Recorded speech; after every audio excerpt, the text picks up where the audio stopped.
أعوذ بالله من الشيطان الرجيم. بسم الله الرحمن الرحيم. ظهر الفساد في البر والبحر بما كسبت أيدي الناس ليذيقهم بعض الذي عملوا لعلهم يرجعون. صدق الله العلي العظيم. قال الله تبارك وتعالى في شان حبيبه: إن الله وملائكته يصلون على النبي يا أيها الذين آمنوا صلوا عليه وسلموا تسليما. اللهم صل على محمد كما تحب وترضى له. اللهم صل على محمد وأنزله المقعد المقرب عندك يوم القيامة. جزا الله عنا محمدا صلى الله عليه وآله وسلم ما هو أهله. رب اشرح لي صدري ويسر لي أمري واحلل عقدة من لساني يفقهوا قولي. سامعین محترم، گزشتہ جمعے پر بھی مسلمانوں کے موجودہ حالات کے حوالے سے کچھ گزارشات پیش کیے گئے کہ ہم مومن مسلمانوں کی پستی کا یہ عالم اور دنیاوی حوادثات، مصائب، مشکلات، قحط اور اسی طرح فقر اور بارشوں کا بند ہونا اور گرانی ہو جانا، حکمرانوں کا ظالم ہو جانا، ان تمام کے متعلق قرآن اور احادیث میں ذکر ہے کہ یہ چیزیں کیوں آتی ہیں، اور ان کی اصل وجہ بھی ذکر ہو گئی. قرآن میں اللہ تعالیٰ نے فرما دیا: ظہر الفساد فی البر والبحر بما کسبت ایدی الناس، کہ خشکی اور تری میں جو فسادات برپا ہوتے ہیں، جو قحط آتا ہے، بارشیں بند ہو جاتی ہیں، حکمران ظالم ہو جاتے ہیں، مسلمان پستی کی طرف جا رہے ہوتے ہیں. بما کسبت ایدی الناس، یہ لوگوں کے اپنے ہاتھوں کی کمائی کی وجہ سے، اعمال بد کی وجہ سے، اللہ اور اس کے رسول کی نافرمانی کی وجہ سے، اللہ تعالیٰ کے احکامات اور دین کو چھوڑنے کی وجہ سے مسلمان ایسی پستی میں جا رہے ہوتے ہیں، ذلت اور رسوائی کی طرف جا رہے ہوتے ہیں. لیذیقہم بعض الذی عملوا، تاکہ چکائے ان میں سے بعض لوگوں کے اعمال کا مزہ ان کو، لعلہم یرجعون، تاکہ یہ لوٹ آئے اللہ تعالیٰ کی طرف. یہ تو بعض اعمال کا مزہ اللہ تعالیٰ چکھا رہے ہیں، بعض برائیاں، بعض مفاسد، بعض ایسے اعمال گناہ، اعمال بد کا مزہ اللہ تعالیٰ چکھا رہے ہیں، اور ان اعمال بد کا مزہ چکھانے کا دنیا میں غرض اور غایہ یہ ہے لعلہم یرجعون، تاکہ یہ لوٹ آئیں اللہ تعالیٰ کی طرف، اپنی کرتوتوں سے اور اپنے اعمال بد سے پیچھے ہٹ جائیں، گناہوں کو چھوڑ دیں، اللہ تعالیٰ کی نافرمانی اور حضور علیہ السلام کی نافرمانی کو چھوڑ دیں، مکمل طور پر اللہ تعالیٰ کے اطاعت اور پرہیزگاری میں لگ جائیں، تاکہ جو دوسرے حوادث اور مصائب آتے ہیں یہ ان سے بچ جائیں. تو یہ جو پستی کا عالم ہے مومن مسلمانوں پر، اور حکمرانوں کا ظلم ہے، اور یہ جو گرانی آ رہی ہے، یہ تو نرخ آسمانی ہے. اللہ تعالیٰ کی طرف سے یہ ساری چیزیں مقرر ہوتی ہیں. تو یہ کس وجہ سے؟ اللہ تعالیٰ کی نافرمانی کی وجہ سے. اور حدیث میں ہے، حضور پاک صلی اللہ علیہ وسلم نے فرمایا، جب میری امت اپنے علماء کے ساتھ بغض رکھنے لگے اور بازاروں کی تعمیر کو نمایاں کرنے لگے اور دراہم یعنی روپیہ جمع کرنے لگے نکاح کے لیے۔ گویا کہ نکاح میں دین اور دینداری، تقوی اور پرہیزگاری کو نہیں دیکھا جائے گا، بلکہ مالداری اور مال و دولت کو دیکھا جائے گا۔ تو اللہ تعالیٰ ان پر 4 چیزیں مسلط فرما دیتے ہیں۔ قحط اللہ تعالیٰ مسلط فرما دیتے ہیں، بادشاہ کا ظلم مسلط کر دیتے ہیں، اور حکام کی خیانت، حکمران خیانت کرنے لگ جاتے ہیں، اور دشمنوں کا حملہ، ایسے حالات بن جاتے ہیں۔ تو قرآن اور حدیث کے حوالے سے ہر مومن مسلمان پر یہ لازم اور ضروری ہے اپنی دنیا اور آخرت کی فلاح اور نجات کے لیے کہ وہ کامل درجے میں اللہ اور اس کے رسول کا تابعدار بنے۔ یا ایھا الذین آمنوا اطیعوا اللہ واطیعوا الرسول، اللہ اور اس کے رسول کی تابعداری کرو۔ من یطع اللہ ورسولہ فقد فاز فوزا عظیما، جو اللہ اور اس کے رسول کی تابعداری کرتا ہے کامل درجے میں، فقد فاز فوزا عظیما، وہ بہت بڑی کامیابی کے ساتھ کامیاب ہو جاتا ہے، بہت بڑی کامیابی کے ساتھ۔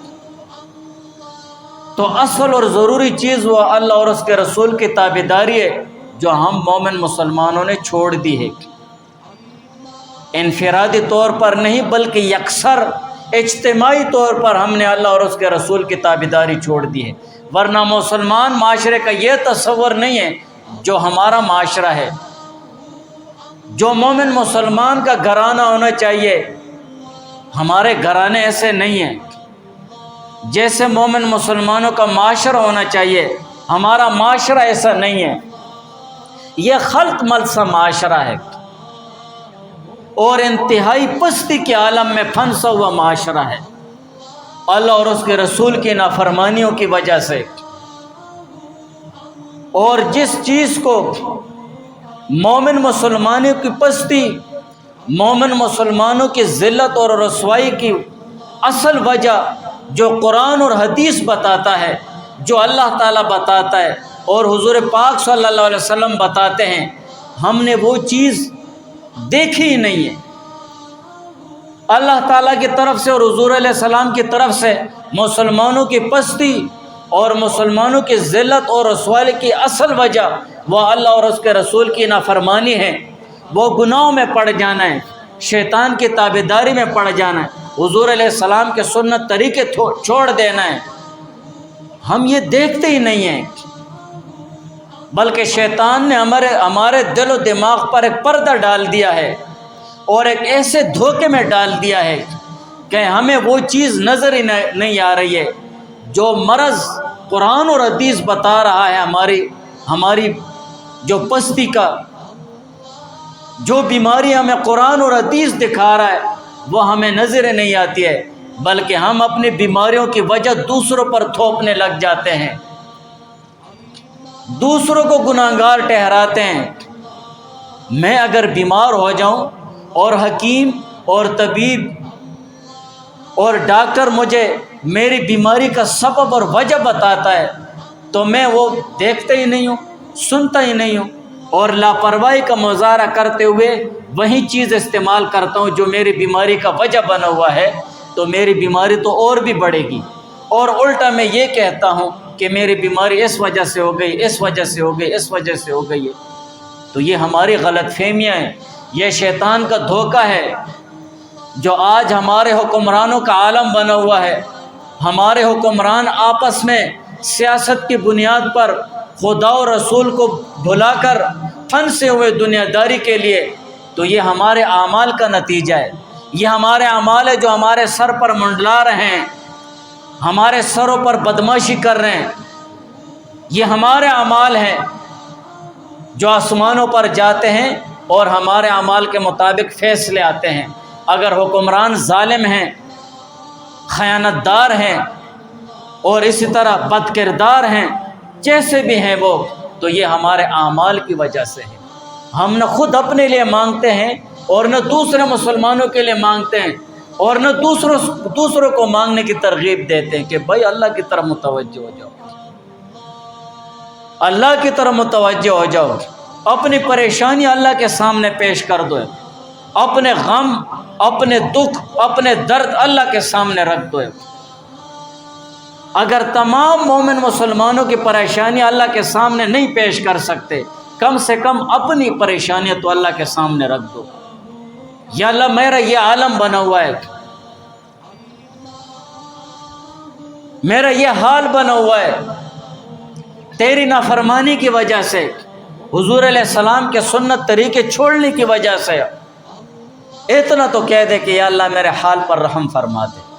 نہ ہم اپنے لیے مانگتے ہیں، نہ اوروں کے لیے مانگتے ہیں، اور جو ہمارے سروں پر حکمران ہیں نہ ہم ان کے لیے مانگتے ہیں، ورنہ ہر مومن مسلمان کا دوسرے مسلمان پر حق ہے۔ تو کیا یہ مسلمان نہیں ہیں؟ ہمارے حکمران بھی مسلمان ہیں، ان کا ہم پر حق ہے۔ قرآن اور حدیث کے حوالے سے جو تمہارا حکمران ہوگا، جو تمہارا بادشاہ ہوگا، اس کی اطاعت آپ پر واجب ہے۔ وہ الگ بات ہے کہ غیر شرعی امور، قرآن اور حدیث کے حوالے سے جو امور غیر شرعی ہیں ان میں تمہیں ان کی تابعداری کرنا تم پر ضروری اور لازم نہیں ہے، لیکن حکمران تو ہم نے اپنے ہاتھوں سے ان کو بنایا ہے۔ گھر کا جو سربراہ ہوتا ہے اگر وہ بگڑ جائے اور وہ گمراہی کی طرف چلنے لگ جائے تو ہم اسے بد دعا دیتے ہیں یا دعا دیتے ہیں؟ اس کے سدھارنے کے لیے کوشش کرتے ہیں، محنت کرتے ہیں، دعا دیتے ہیں۔ گھر میں جو سربراہ ہوتا ہے یا والد ہوتا ہے یا بڑا بھائی ہوتا ہے یا ماں ہوتی ہے یا بڑی بہن ہوتی ہے، تو کیا ہم ان کو بد دعا دینے لگ جائیں؟ یہ بھی ہمارے حکمران ہیں، ہم نے خود ان کو اپنے سر پر لایا ہوا ہے، یہ ہمارا انتخاب ہے۔ اب اگر وہ بیکار ہیں، گمراہی کی طرف جا رہے ہیں، تو ہمارا یہ حق نہیں بنتا ہے کسی صورت اور کسی قانون پر بھی نہیں، نہ قرآن اور نہ حدیث کے حوالے سے اور نہ دنیاوی اصولوں کے مطابق کہ ہم ان کے پیچھے برا بھلا کہیں۔ ہماری اوقات کیا ہے کہ ہم ان کے پیچھے برا بھلا کہیں؟ جس درجے پر اللہ تعالیٰ نے اس کو بٹھا دیا تیرے سر کے اوپر، تو سب سے پہلے تو اس کی حکمرانی کی قدر کرو اور بعد میں اس کے لیے دعا دو کہ اللہ تعالیٰ اس کو ہمارے لیے اچھا بنائے۔ اگر ایک کی دعا قبول ہو گئی سب کے لیے تو سب کا اللہ تعالیٰ اسے اجر عطا فرمائیں گے۔ بہرحال حکمرانوں کا جو ظلم ہے اور حکمرانوں کی خیانت ہے تو یہ ہمارے اعمال کا نتیجہ ہے۔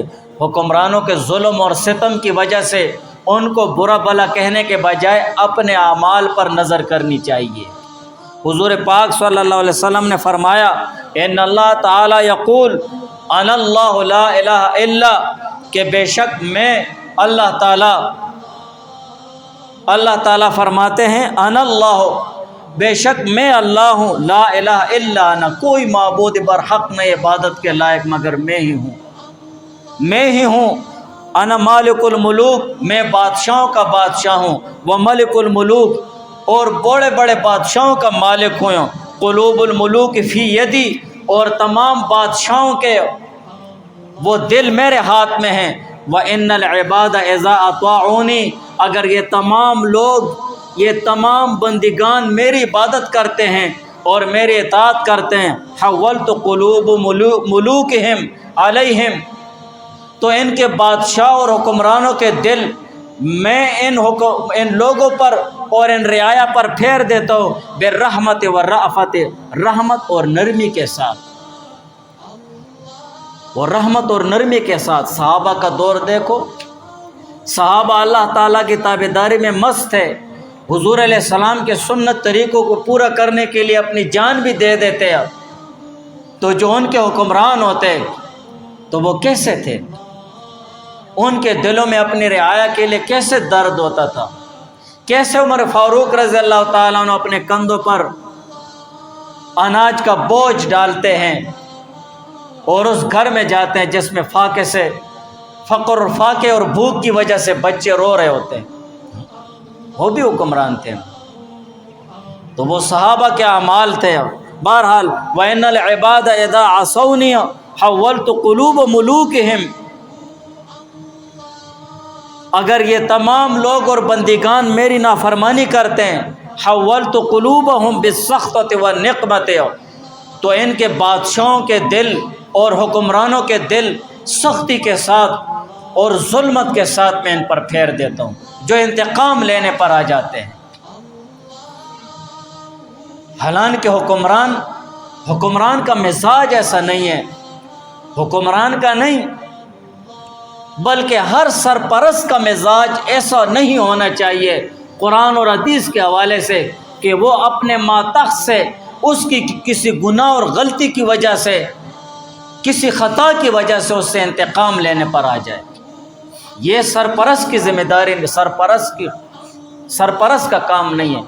میں امام ہوں، اگر میرے ساتھ کسی کا کوئی ایسا معاملہ آ جائے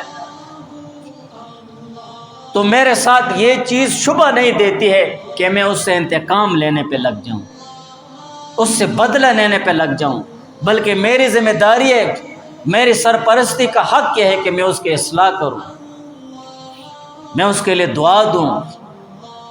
اگر اس سے کوئی مشکل پیش آ جائے تو میری سرپرستی کی ذمہ داری یہ ہے کہ اگر میرے پاس وہ لے آئے عرضی اور درخواست لے آئے تو میں اس کی مدد کروں، معاونت کروں، یہ نہیں کہ اسے دھتکاروں اور ہٹا دوں۔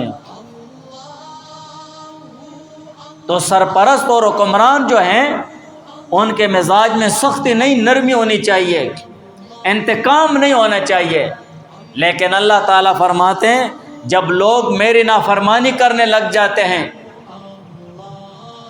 اور اسی طرح دین اور دینداری کے خلاف ہو جاتے ہیں، قرآن اور حدیث کو چھوڑ دیتے ہیں، تو ان کے بادشاہوں کے دل ان پر میں بسخط و نقمت، ظلم اور ستم اور انتقام کے ساتھ پھیر لیتا ہوں۔ فسامہم سوء العذاب، سو ان کے حکمران ان کو طرح طرح عذابوں میں مبتلا کرتے ہیں، طرح طرح تکلیفوں میں مبتلا کرتے ہیں، طرح طرح مشقتوں میں ڈالتے ہیں۔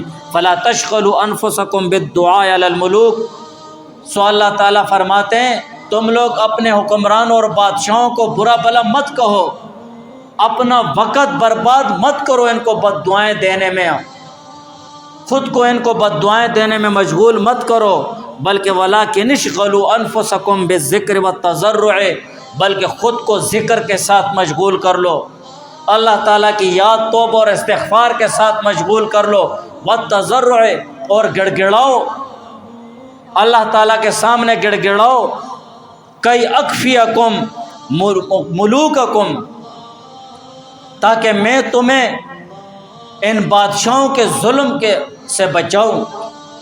جب اللہ تعالیٰ کے سامنے وہ ذکر اور گڑ گڑاؤ گے کئی اکفیکم ملوککم، تاکہ میں تمہیں ان کی تکالیف سے بچاؤں، تو ہم کتنا گڑ گڑاتے ہیں اللہ تعالیٰ کے سامنے؟ اگر ہمارے یہ اعمال ہیں تو ہم تو اللہ کے سامنے نہ ذکر کرتے ہیں، نہ توبہ اور استغفار کرتے ہیں، اور نہ ان کے لیے مانگتے ہیں نہ اپنے لیے مانگتے ہیں، بلکہ حدیث میں ہے، دعائے معصورہ ہے، اللہم لا تسلط علینا بذنوبنا من لا یرحمنا، اللہم لا تسلط علینا، یا اللہ ہم پر مسلط مت کر،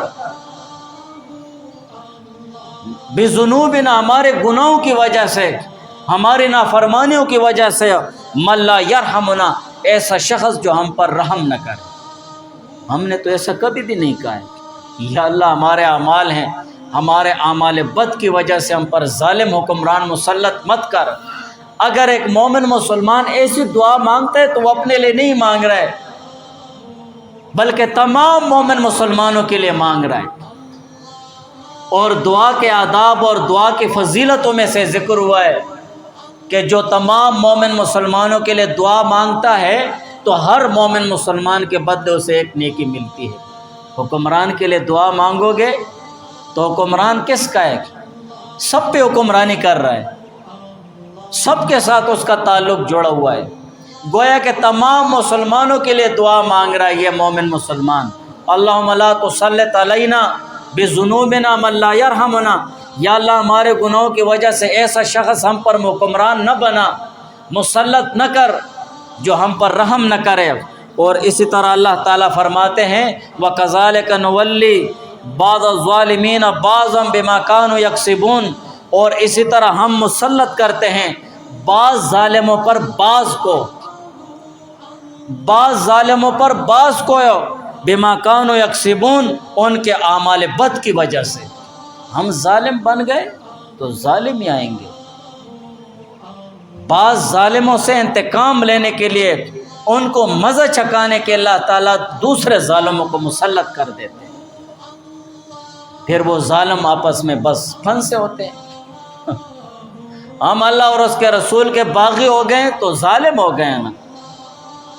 بغاوت ظلم ہے، سب سے بڑا ظلم اللہ تعالیٰ کی نافرمانی اور حضور علیہ السلام کی نافرمانی ہے، سب سے بڑا ظلم۔ تو لازمی بات ہے ظالموں پر ظالم ہی مسلط ہوتے ہیں، لہٰذا جب لوگوں کے اعمال خراب ہو جاتے ہیں تو ان پر بدترین لوگوں کو حاکم بنایا جاتا ہے۔ اور حدیث میں حضور پاک صلی اللہ علیہ وسلم نے فرمایا وَإِذَا أَرَادَ اللَّهُ بِقَوْمٍ خَيْرًا، جب اللہ تعالیٰ کسی قوم کے ساتھ خیر اور بلائی کا ارادہ فرماتے ہیں وَلَّى عَلَيْهِمْ حُلَمَاءَهُمْ، تو اللہ تعالیٰ ان میں سے بردبار لوگوں کو حکمران بناتے ہیں،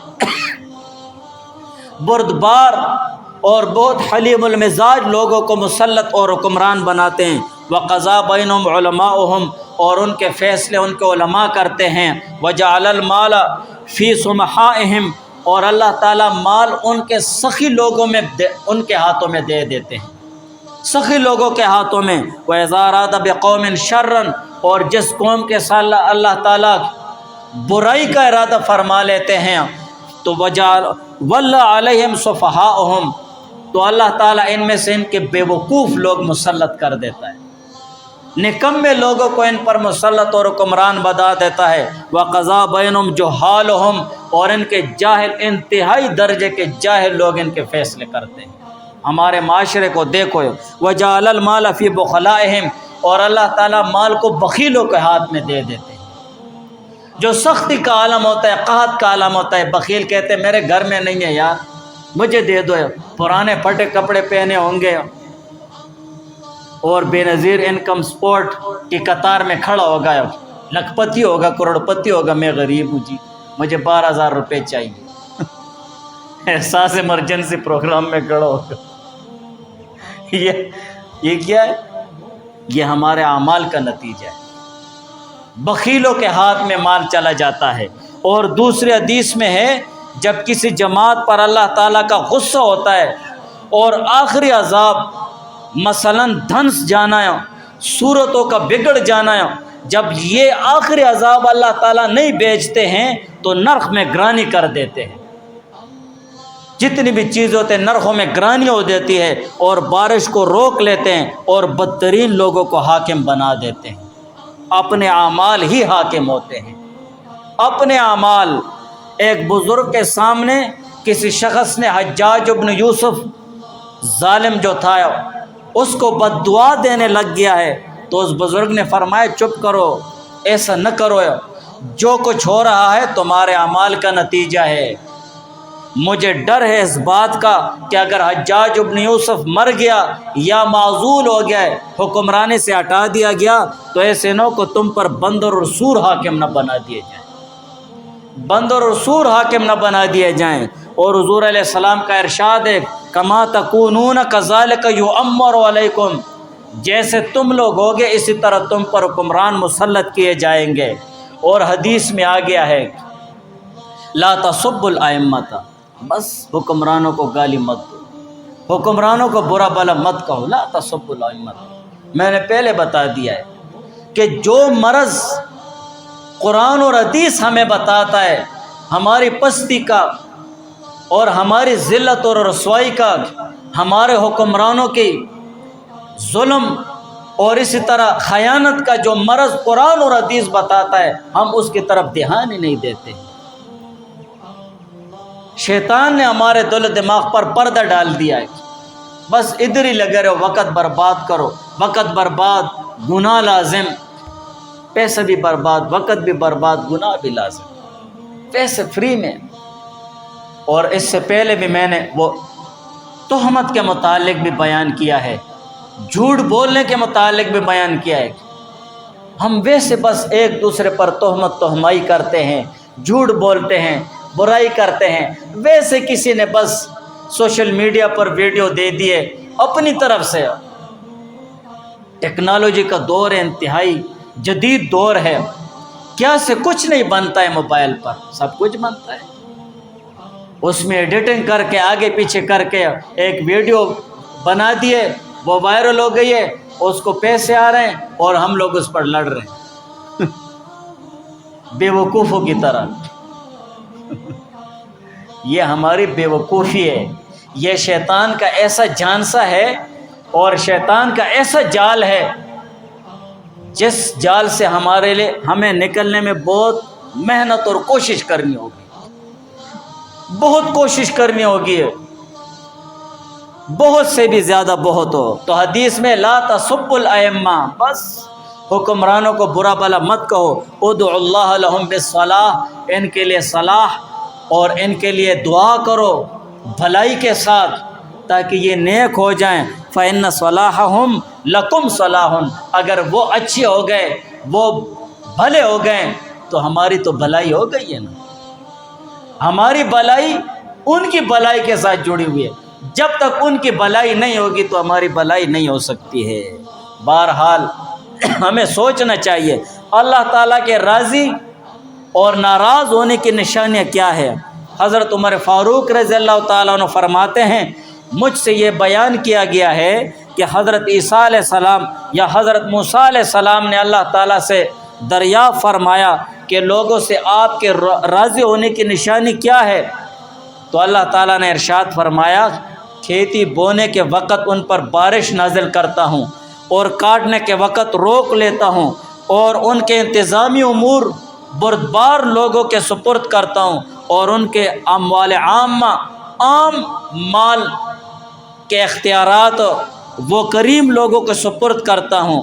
انہوں نے پوچھا کہ یا اللہ آپ کے ان لوگوں سے ناراض ہونے کی نشانی کیا ہے، تو اللہ تعالیٰ نے فرمایا کھیتی بونے کے وقت بارش روک لیتا ہوں اور کھیتی کاٹنے کے وقت برساتا ہوں اور ان کے انتظامی امور کو بے وقوفوں کے سپرد کرتا ہوں اور اموال عامہ کو، عام مالوں کو بخیلوں کے حوالے کر دیتا ہوں۔ بے نہیں ہمارا یہی معاملہ ہے، یہی معاملہ ہمارا بنا ہوا ہے۔ گویا کہ اس عمر فاروق رضی اللہ تعالیٰ عنہ کہ اس فرمان کے حوالے سے اللہ تعالیٰ کی ناراضگی کی نشانی ہم میں ساری ظاہر ہیں، ساری واضح ہیں۔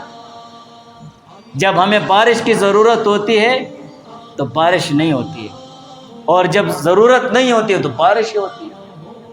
حکمرانوں کا عالم دیکھو، اور یہ جو گرانی اور ارزانی ہے تو اس میں کسی کا بھی گناہ نہیں ہے، اس میں ہمارا یہ گناہ ہے، یہ ہمارے اعمال ہیں، یہ ہمارے اعمال ہیں۔ اسی لیے کہ حضور پاک صلی اللہ علیہ وسلم کے عہد مبارک میں انس رضی اللہ تعالیٰ عنہ سے روایت ہے، قال، وہ فرماتے غلط السعر علی عہد النبی صلی اللہ علیہ وسلم کہ حضور علیہ السلام کے زمانے مبارک میں نرخ گراں ہو گیا تھا، نرخ مہنگا ہو گیا تھا۔ فقالوا یا رسول اللہ، تو صحابہ نے عرض کیا سعر لنا، کہ یا رسول اللہ ہمارے لیے نرخ مقرر کر دو، ایک مناسب سا نرخ ہو۔ فقال النبی صلی اللہ علیہ وسلم، تو حضور علیہ السلام نے فرمایا ان اللہ والمسعر، کہ بے شک اللہ تعالیٰ نرخ مقرر کرنے والے ہیں، القابض، رزق میں تنگی لانے والے ہیں، الباسط، رزق میں فراوانی لانے والے ہیں، الرازق، رزق دینے والے ہیں۔ وانی لارجو ان القى ربی ولیس احد منکم یطلبنی بمظلمۃ بدم ولا مال۔ حضور علیہ السلام نے فرمایا میں اس بات کا امیدوار اور خواہش مند ہوں کہ میں اللہ تعالیٰ سے اس حال میں ملوں کہ مجھ پر تم میں سے کسی کے خون اور مال کا کوئی مطالبہ نہ ہو۔ حدیث کے حوالے سے اصل مسئلہ، جو اصل حدیث شریعت کے حوالے سے، تو وہ یہ ہے کہ نرخوں میں کمی و زیادتی اللہ کی طرف سے ہے۔ اس کو بعض لوگ نرخ آسمانی سے تعبیر کرتے ہیں، جو نرخ مقرر ہوتے ہیں اللہ کی طرف سے۔ لہٰذا جب گراں بازاری ہو تو اللہ تعالیٰ کی طرف رجوع کرنا چاہیے، اس سے مدد مانگنی چاہیے، اپنے عقائد اور اعمال کو درست کرنا چاہیے۔ ہم کیا کرتے ہیں؟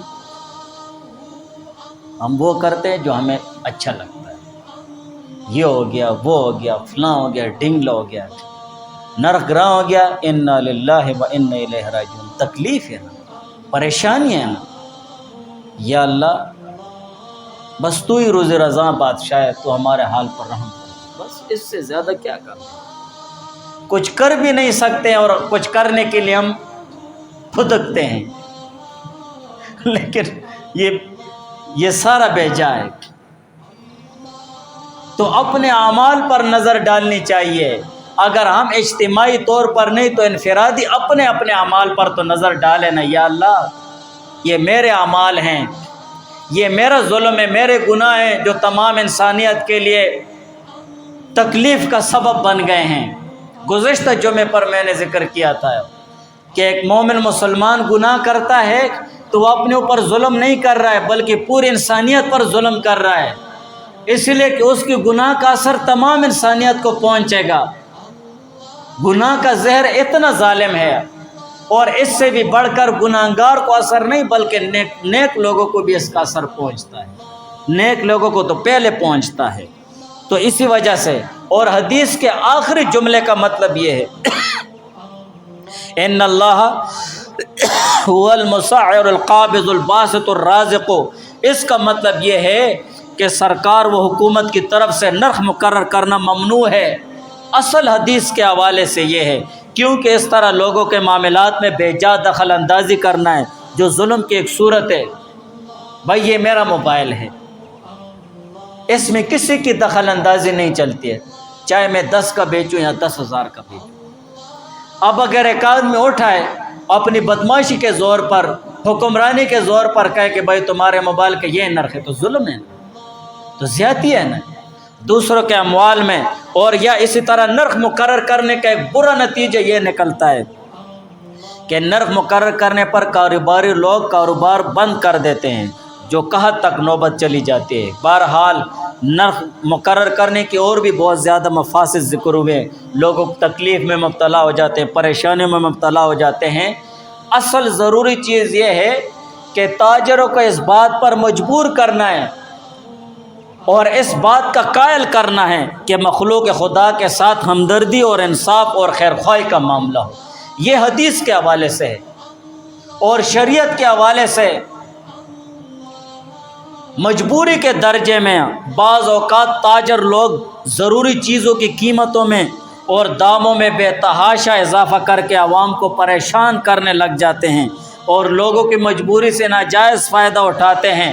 تو ایسی صورت میں حکومت وقت کے، معاشیات کے اور اقتصادیات کے ماہرین، سمجھدار لوگ اور تاجروں کے مشورے سے ضروری چیزوں کا مناسب قیمت اور نرخ مقرر کر دیتے ہیں اور اس کا پابند بھی کروا دیتے ہیں، اور اس مقررہ نرخ سے زیادہ بیچنا مکروہ ہے، اور حکومت وقت اس پر سزا بھی دے سکتی ہے۔ تو یہ مجبوری کے درجے میں یہ مسئلہ ہے، ورنہ اصل حدیث کے حوالے سے نرخ مقرر نہیں ہے۔ بہرحال ہمیں سوچنا چاہیے۔ دوسری طرف مسلمانوں کے یہ شدائد اور تکلیف اور مصائب، اس میں ایک مصلحت بھی ہے، اس میں اللہ تعالیٰ کی طرف سے رحمت بھی ہے کہ حضور پاک صلی اللہ علیہ وسلم نے فرمایا امتی ھذہ امت مرحومۃ، کہ میری امت یہ بخشی بخشائی امت ہے، لیس علیہا عذاب فی الآخرۃ، قیامت کے دن ان پر دائمی اور ہمیشہ والا عذاب نہیں ہوگا۔